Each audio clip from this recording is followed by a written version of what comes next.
Hi guys, the Home Secretary Suella Braverman on Monday in the House of Commons attempted to defend her party when it came to the problems facing asylum seekers by saying that the system is broken, a system that her party has presided over for 12 years. This exact point was put to the House of Commons hooligan Jonathan Gullis when he spoke to Channel 4 News following the questioning of the Home Secretary. Now you may think that after 12 years it is the Tory party's fault. No, according to Jonathan, it's the EU and Labour's fault. Have a listen to this. The Home Secretary says the system is broken. The Conservatives have now been in power for 12 years. So either your party broke the system or failed to fix it. No, don't forget, we were members of the European Union for around 9 of those 12 years to date so far, and a Labour Party incumbent before us who love open borders, who love free movement, who still to this day want to still see people coming over in their droves, when actually it's this government is introduced. Okay, but so while the Conservatives were in power and Brexit had been voted in, what happened then?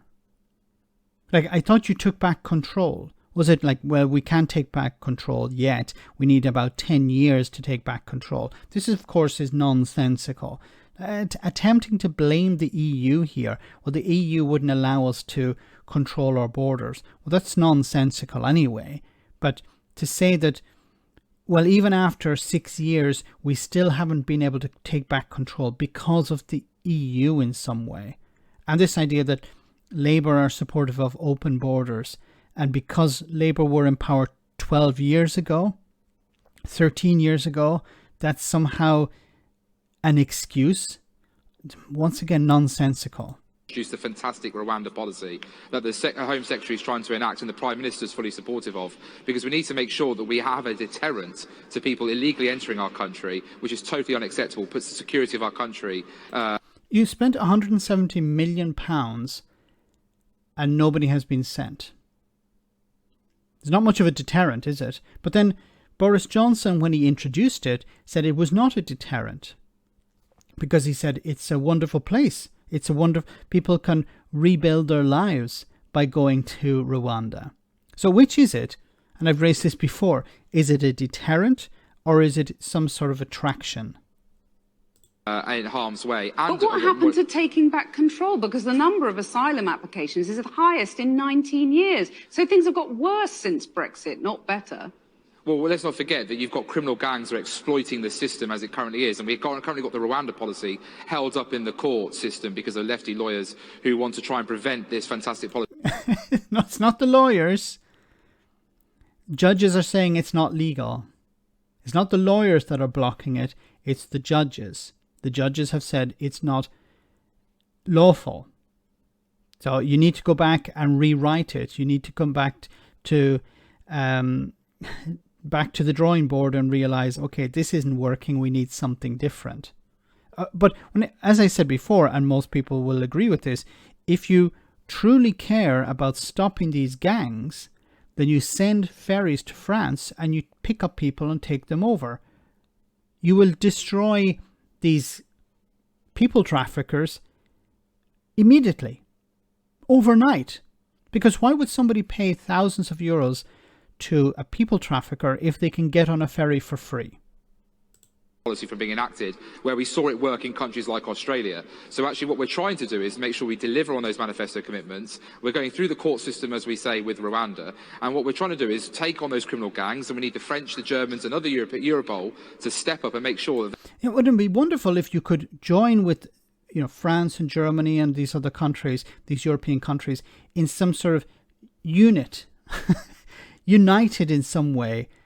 And then you could have agreements with them to take back people. Oh no, well, you can't do that now.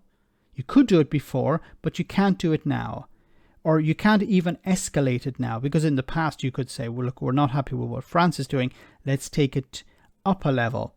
Let's go to the European Commission. Let's go to the European Parliament, raise it in the European Parliament. No, you can't do that now because, well, you campaigned to end that possibility. They are putting handcuffs on those people, exploiting people's lives. Would you talk about an invasion on the South Coast, as the Home Secretary did? Would you use that kind of language? I would say there's totally unacceptable amount of people coming to this country illegally when they do not need to, because they're already in safe mainland Europe. And it's totally unacceptable for my constituents in Stoke-on-Trent, North Kidsgrove and Tork having to watch the amount of people that are coming over to game the system, to jump ahead of the queue, when we have a fantastic points-based system that people can apply through. Okay, but you're mixing apples and oranges here. So one is the asylum system and the other is the immigration system.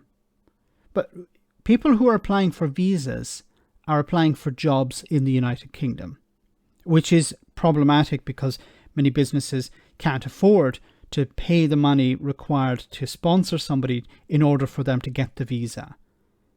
And you're excluding a lot of people who are needed, for example, so-called unskilled work.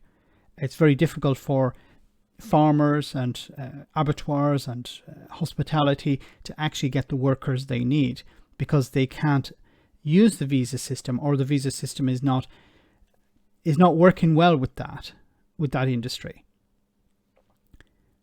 But what we're not talking about immigration here. We're talking about asylum claims. We're talking about refugee status.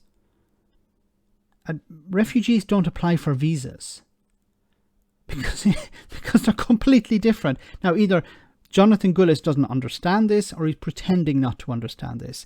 And I don't think he's that dumb. I think he does understand the difference between an asylum claim and a claim for a visa. But he's pretending not to understand because probably his constituents don't understand the difference.